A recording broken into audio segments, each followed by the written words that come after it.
Hello everyone, I'm phoenixtremayne, and this is going to be the 31 days of Halloween, and I'm late. And I'm late because I don't feel well. And I was editing to put this on like October 1st.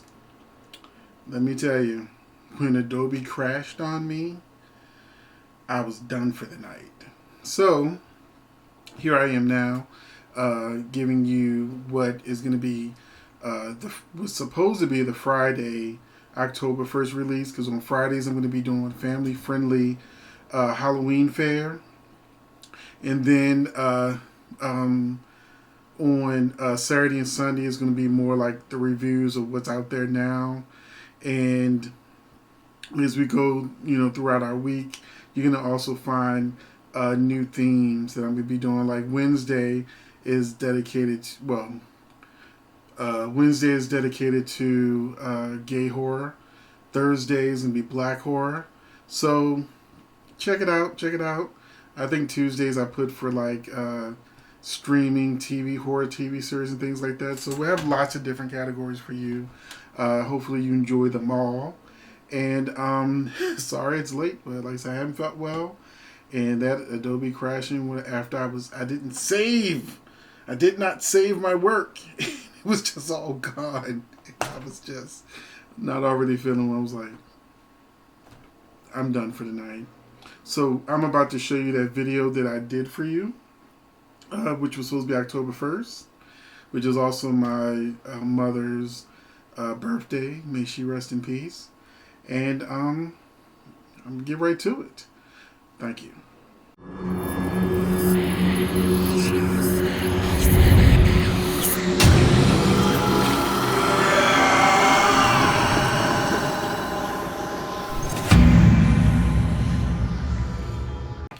Hello everyone, I'm phoenixtremayne, and today I'm going to be doing your 31 days of Halloween.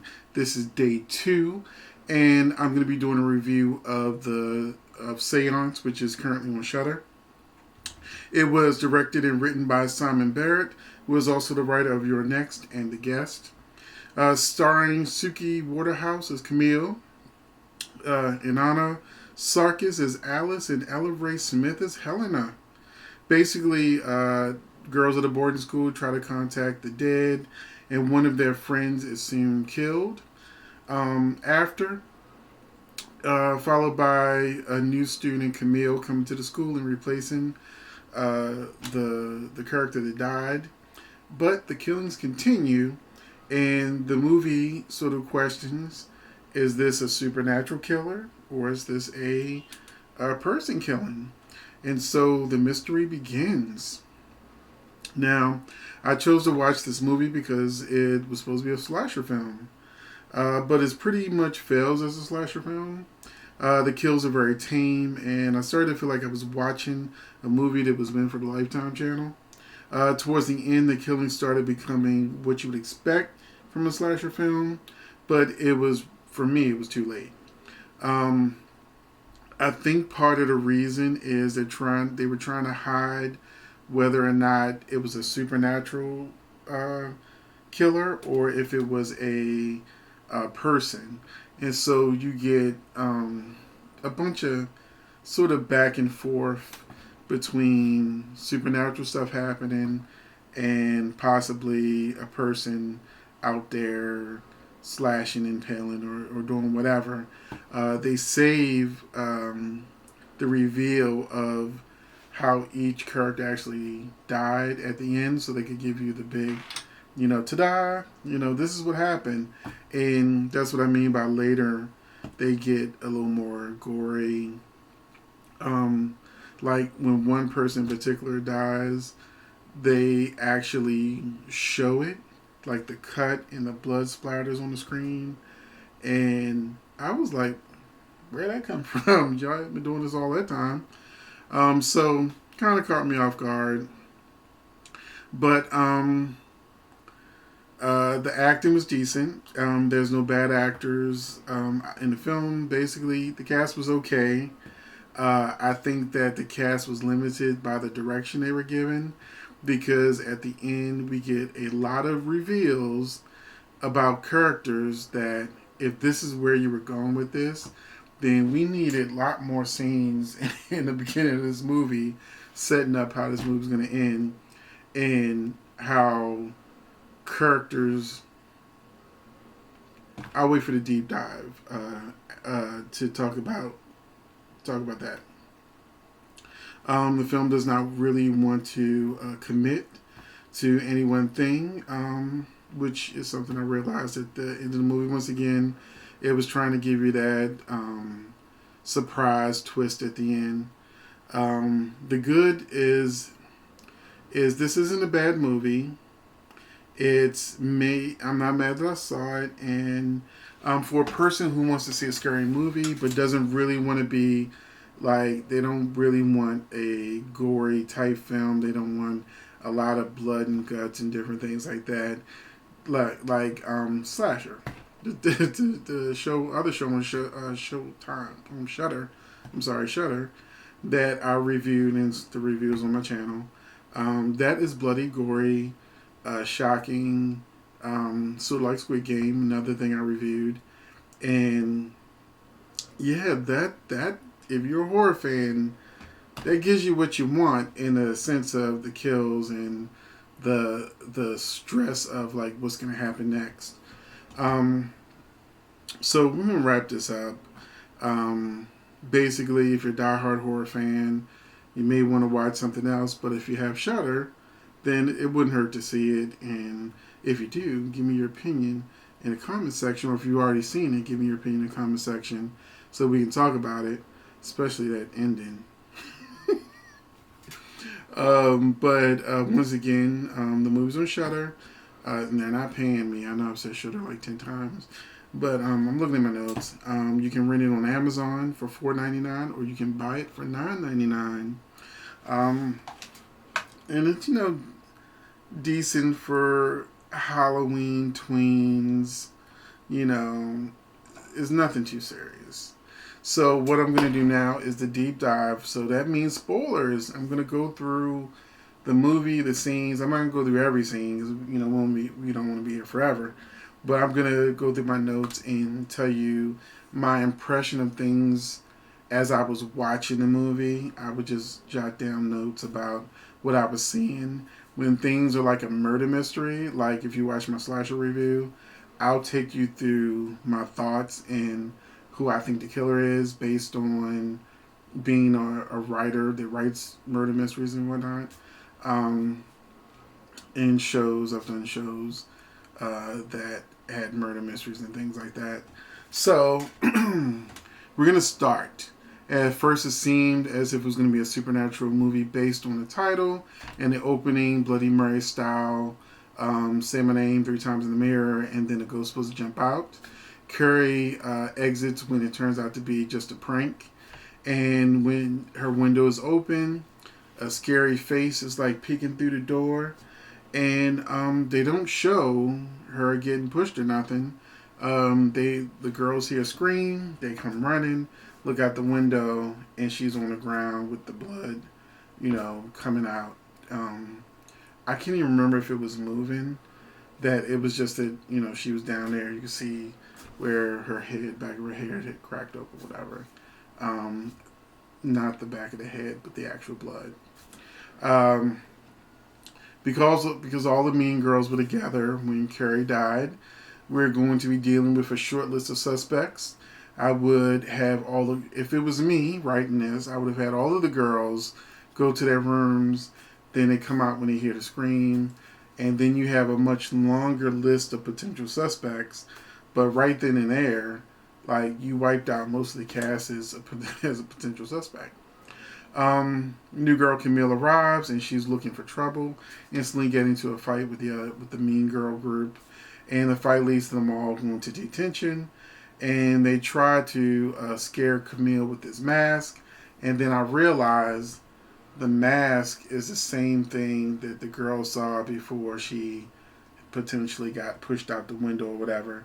So what I thought was a monster, clearly it was someone in a mask. No, he's not a ghost. I remember that Helena, who tried to warn Camille to come with her because the mean girl Alice and her crew were bad news. She also mentioned that she used to be friends with the girl that died until she became friends with that crew.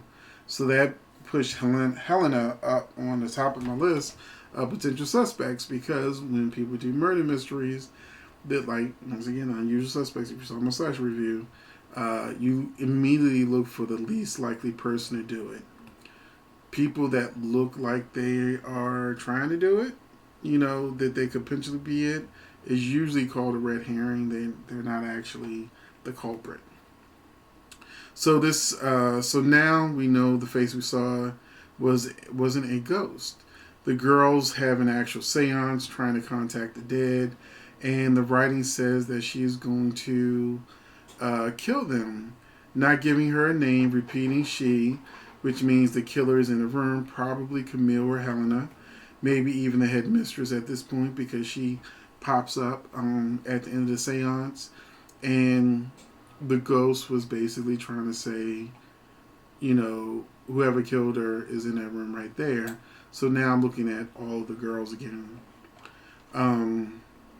We see that Camille sucks at ballet, and the headmistress says that her transcript says she knew ballet, and then goes to my theory that Camille is probably the sister or friend of the first girl that died, and she's trying to figure out what happened to her, and she's trying to track down the killer, and she's posing as someone else to get into the school. We don't want to think about that too much because it would really fall apart if you really, really thought about it. The second victim, Lenore, is on campus texting and taking selfies when she sees a killer in a photo and does not run. She instead says there's someone there, which is the typical horror dialogue that these characters get. And when she turns, she gets stabbed. Now, this is really the first clue that is potentially two killers. Because you see one killer by the tree, and she turns around and there's another killer there. So this brings the theories of either it's a ghost that can teleport, or it's two people doing the killings. One distracted her while the other snuck up on her. The third victim was Rosalind. She dies in the shower, off camera, supposedly slipped, guessing pushed off camera, making it look like it was an accident. Potential suspect Camille finds her after picking up the bloody pin while making a cross symbol that was in the second victim's bed. I am skipping through things. Like I said, we won't be here all day. So I did think that maybe Camille could either be trying to find, a potential friend or sister's murderer, or she could be the person doing it. But now we see she wasn't in the shower with the girl, and the pin gives us more supernatural stuff because the pin got bloody or whatever. And so she went looking and she found the girl. Also, the dean's son ends up on my radar. He's the only boy on campus. He was looking really guilty in that scene, and he's another person that could be a suspect. Helena shows up at the door and hangs out with Camille. This leads to what we see at the end eventually. When Bethany is attacked, my two potential suspects were together, Camille and Helena. So now they're off the list because it ain't them. So that made me think either it's the dean's son, or a ghost or something. So Alice starts acting suspicious and makes me wonder if she and her son are working together. She seems upset when she's found earlier that Camille had his number. Yvonnie then does the cliche soap opera thing and wants to be alone. She's the Asian character because, like I said, there's diversity, but ain't a whole lot of people getting lines that are diverse. But Yvonne, she says, this is too much for me, oh no. And does a typical horror movie thing where a person separates themselves from the crowd, which they're going to be the next victim. And this is the one that got slashed across the throat and really showed us our first real major killing. So both Camille and Alice are knocked out by masked people. And then the big reveal twist comes of why all this is happening. Earlier in the story, it was revealed that one of the characters had got a $250,000 scholarship based on her paper. And the girl that died first, it was actually her paper that she had basically copied or whatever and said it was hers, plagiarism, said it was hers. And she killed her because if she heard the story, her work, then she would recognize that it was really her work, and she deserved that 250,000. So she killed her, and then she said, "Oh well, the friends had to die too because she may have let them read it at some point, and if they heard it, they would know it wasn't mine either. So I started killing them too. Oh, and by the way, I'm screwing the dean's son who killed the person who was supposed to be the ghost." And none of this was really set up. We got a lot of stupid things about, flickering lights or whatever. And we didn't get any real setup of who the real people were that were killing people. The reason, I had a paper that I copied, plagiarized, and so I had to kill everybody so that, that was some stupid. That was so stupid. That was so stupid. I pretty much gave up on the movie at that point. And then at the end, we get a lesbian twist. So turns out Helena and Camille were falling in love, but it had to happen off camera because in the beginning of the movie, she really didn't want nothing to do with Helena. Then they laid in the bed one time when Camille was scared to be in a room by herself because she thought it was haunted. And then at the end, you see the ghost did help her. She was flickering some more lights to help her get away and was able to take out the killer. It was stupid. It was really stupid.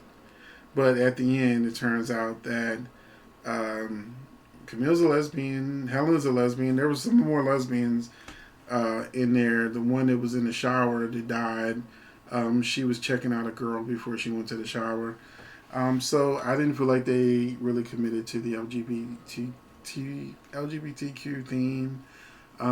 They really should have leaned in on these characters with lesbians. If I know it's an all-girls school, I know it happens, but stop pussyfooting around and just go ahead and commit to your characters being lesbians and let it play out as that, versus waiting to the end and going, "Hey, I bet you didn't know they fell in love." Well, no, we didn't know they fell in love because we didn't see it. And then in the light of day, the bruises and the blood and the scars from that fight looked real fake. The blood was still like, it just didn't move. It was like they put a streak of gel right here and it stopped. And it just did not look real. So one of the fixes I would have done with that is I would have kept them in the dark.